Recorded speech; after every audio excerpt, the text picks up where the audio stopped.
Hi, Melissa. Hi, Lenore. How are you today? Good. How are you? Good. You staying warm? Trying. I shouldn't be one of those people that complain about the weather, but I can't keep up with it. It's like a roller coaster. It is. Very bipolar weather Ugh. right now. And I feel like it's very cold still, even though it's supposed to be spring. But I haven't fully accepted that. So I put my winter clothes away and now I want them back. That's right. Technically, it is spring, isn't it? hmm Oh man, I missed that. hmm So I wanted to talk to you about fawning, Okay. one of the four F's, the trauma responses. There are way too many letters in our business. There's way too many letters in our Oh my business. God, the six F's of IFS, Oh the my six gosh. C's or seven F's and six C's. What is it? No. And the EMDR phases and okay, There's so many numbers and letters, different numbers and and I letters. wonder Okay. why we're confused.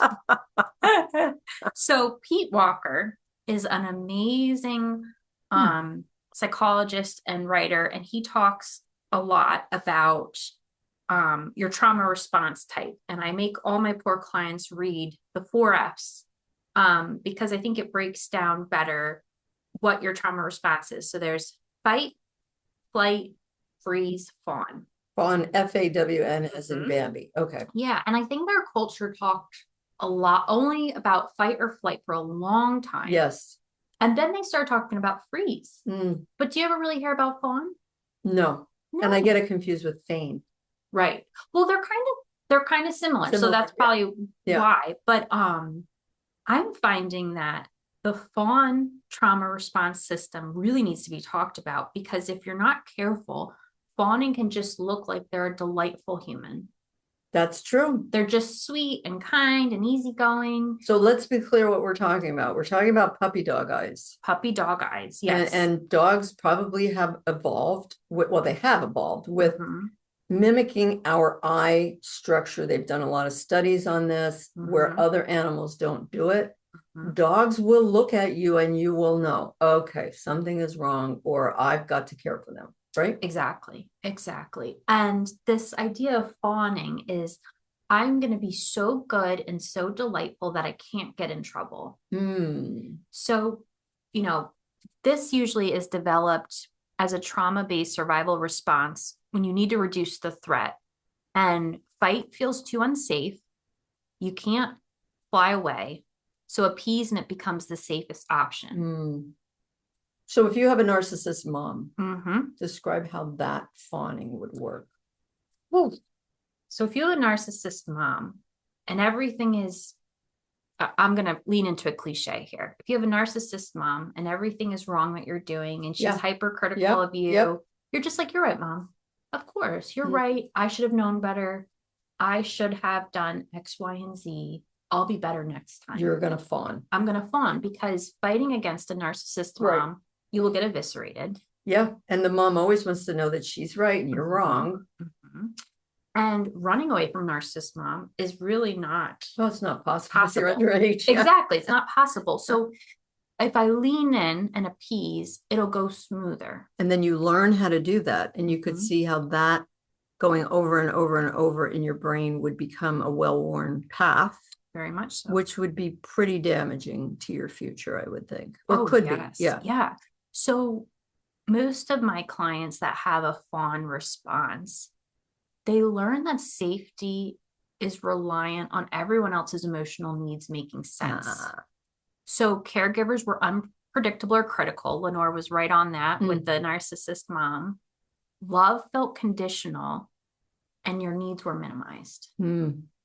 So fawning is even like, and again, some of this is born out of, it doesn't have to be this most abusive, traumatic situation, right? But if you grew up in a household where you were one of a couple siblings and the other siblings were always in trouble. Yeah. And your poor parents were so stressed out all the time. They worked 3 jobs. They had to scream at Timmy and Susie. Yeah. And you were the peacemaker. You just become the peacemaker because you're like, mom and dad are already busy.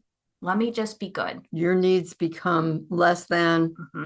You shove them down and you make sure you're trying to smooth it over for everybody. Yeah. Exactly. And it starts innocently, right?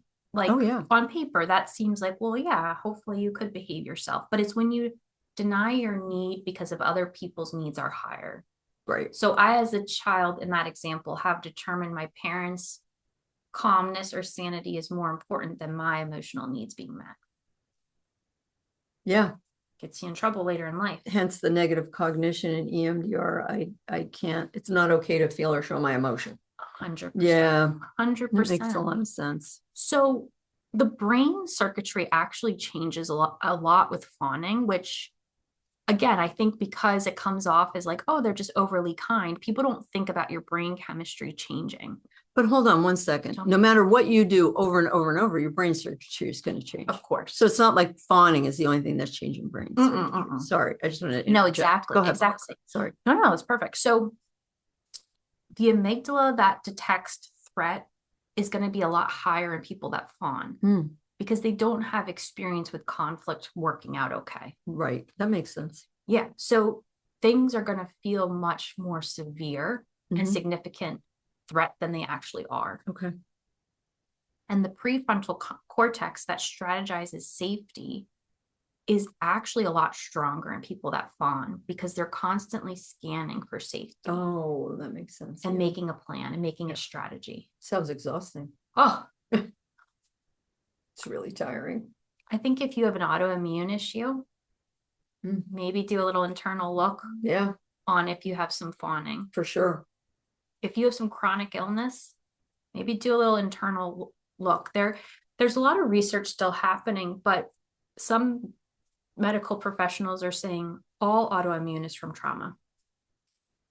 I would believe a huge portion of it is. I would too. Right? I would too. Your poor body can't be in dysregulation for 30 years and not have a consequence. Not have a break. Yeah, that's for sure. Yeah. And then the mirror neurons actually increase attunement. So your sense of threat is offline, way too big, but your ability to read people and attune is very strong. So people who have a fawning trauma response are probably very successful in life. Probably, except at getting their own needs met. Yeah, exactly. Because they're so focused on everybody around them, they can't look at themselves and say, oh, I deserve to take some time and understand what my needs are and get them met. Exactly. Yeah, that makes sense.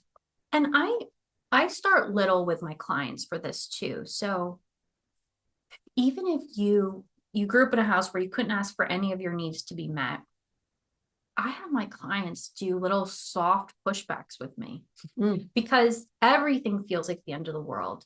So I had a client yesterday. I said, hey, you can come in earlier than your scheduled time if you want, because I had an opening. And they said, I'm so sorry, I can't. I work until whatever time. I said, no problem. We'll keep your original appointment. No big deal. In the past, this client would have said, we don't need to meet tonight. Let's cancel. I'm good till next week. Even if they weren't. Even if they weren't. And I would have had to fight them on it. And yesterday they had just said, sorry, can't make it. I'll see you at X time. Nice. Nice. Yeah, nice. So yesterday I really praised them because that wasn't a fawning response. Yeah. And they had said, well, it's because we have safety in our relationship. Wow. But that's good practice. It comes in time and it's good practice because I didn't think 1 second after they said no. I said, okay, good. Yeah, no big deal. No big deal. I'll do some charting in that hour I have, no big deal. But for them, that's important for their nervous system to learn. Every time I say no, the world is not going to end. And it's important to learn and get that automatic response within safe, non-explosive situations. Yes. Over and over and over. Yes. I always say with trauma work, we want it to be choice and not compulsion. So if you have the narcissistic mom, you may need to appease. That may always be the safest option. Live through it, yeah.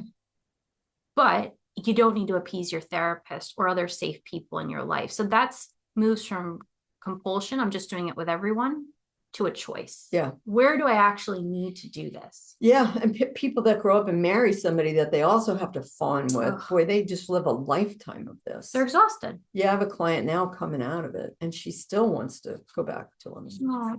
What are we doing here? It's not going to work.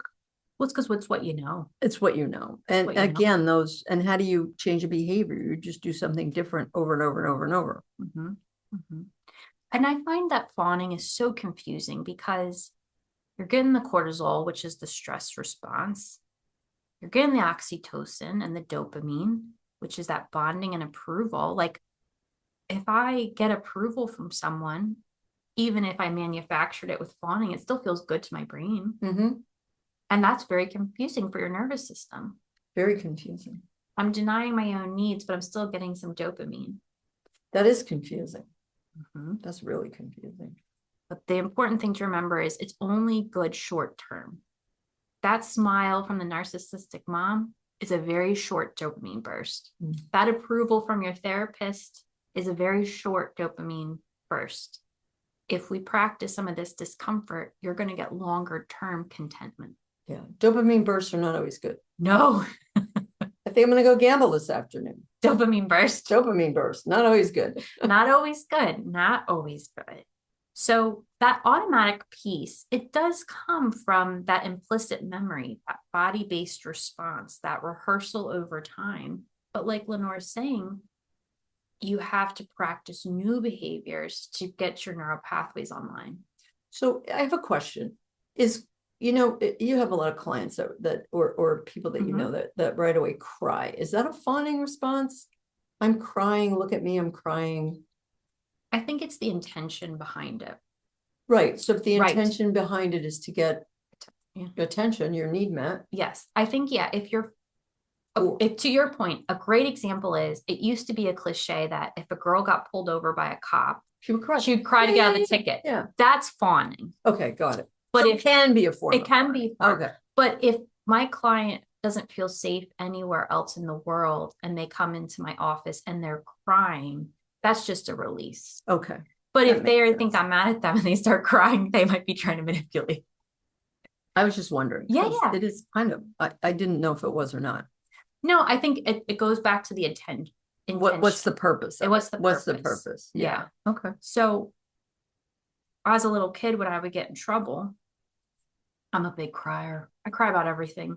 Good, bad, scary, sad. No, but I'm sure there was an element of crying because I wanted to get out of it. But there was also an element of like, I felt really bad that I upset my parents. And I felt genuinely like I disappointed them. Yeah. I mean, but I have got some trauma responses to keep working on. But it's hard. And older people, we knew at an early age, crying wasn't going to get you anywhere. Crying wasn't doing anything. No, shut up or I'll give you something to cry about. Exactly. But I gotta say, I gotta give my dad credit. My dad, growing up, he was animated when he shared his disapproval in your behaviors. He was quite animated. But I will give him credit.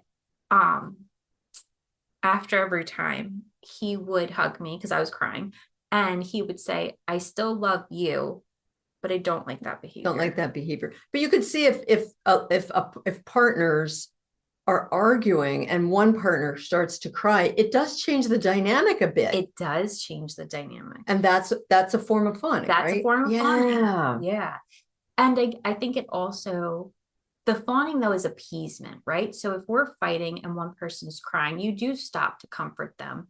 But if you're fighting with your partner and they're like, "Well, I can never do anything right," that's not really fawning. That's just manipulation. That's manipulation. Yeah. So again, the fawning is, I'm trying to appease, I'm trying to smooth, I'm trying to quiet this. Yeah. Yes. Yeah. So I think my thought is check on your friend that always seems perfect. There's no problems. There's no waves. There's no disturbances. Wait, there are people like that act like that? That's funny. Oh, yeah. Seriously? Yeah. I don't know anybody like that. Lenore's like, can I get some people like that? Yeah, what? I only see those people on Facebook. No, but there's some people that just will never tell you if something bothers them. They're all shut down. Yeah. They're all shut down. It's all the appearances, how it appears in public, and it doesn't matter what's really going on. They're never going to tell you. Yes, that's not healthy long term. No, you're gonna have a cardiac problem. You're gonna have a physical. You're right. You're gonna have a physical problem. You're gonna have a nervous system shutdown. You're gonna have. I always say to my clients, your brain is eventually going to make you listen. So if you continue to ignore the emotional cues, that's when my clients start to get panic attacks and rashes. That is true. And chronic illness, because your brain has said, "Okay, you're not listening to me. I'm going to make you listen." Oh, yeah. I'm gonna up the ante until you listen. Mhm. Absolutely 100%. I'm with you on that. Yeah. We see it a lot in here. We do. And we're not saying every single thing is like that, but No. man, it's contributory. It's very contributory. You know, it's interesting. I lived in you know, I was going through a really stressful situation for a while, and then the past couple months I've been out of it, and my autoimmune stuff has improved. I would say like 40%. It's a huge percentage. That's a huge percentage. Mhm. And the bottom line is, when your body is stressed, every part of your body is going to react in some way that's going to try to get you back to homeostasis. It's just working too hard. Yep, yep. But also, how cool is it that our brain and body is working to get us always to a place of homeostasis? It's pretty cool. Don't tell Western medicine, because they think our heads are cut off from our bodies. They don't think they're connected at all. Sorry. Well, we have lots of thoughts about that over It's here, true. but It's true. But no, this was an interesting topic. And I, you know, old school, I hadn't quite even heard of fawning until you said it. And I'm like, oh, there's another F. Wait another 10 years, there'll be another F. Oh, seriously. And then they wonder why we're losing our hair, keeping up all these acronyms. So how do you treat this? Do you bring it to their attention? Oh my gosh. Yeah. Oh my gosh. See what you're doing here. Yeah. Yeah. I bring it to their attention. I make them push back with me.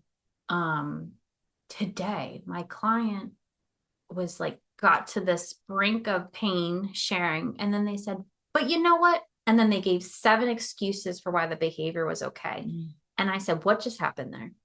And I called it out. I said, you're denying your own needs just in the privacy of our room. Yeah. Wow. You're not even in the world where you have to do that out of safety, because it's so automatic. It's so automatic. Yeah. So I would say to someone who's like, well, this is great, but I can't do it because I'm living with that narcissistic parent or that narcissistic spouse or whatever it is, at least acknowledge it in your own brain. Your nervous system needs to know that you understand what's happening. So say internally, I know this is hypercritical and it's not right. I'm unfortunately doing this out of survival. Right. And don't let it leak into other parts of your life. Exactly. Yeah. Well, thanks, Lenore. It's been fun. Thank you, Melissa. All right. What do you always tell me? It's all going to be good. It's all going to be okay. Thank you. We need it. We need it. All right. Take care, guys.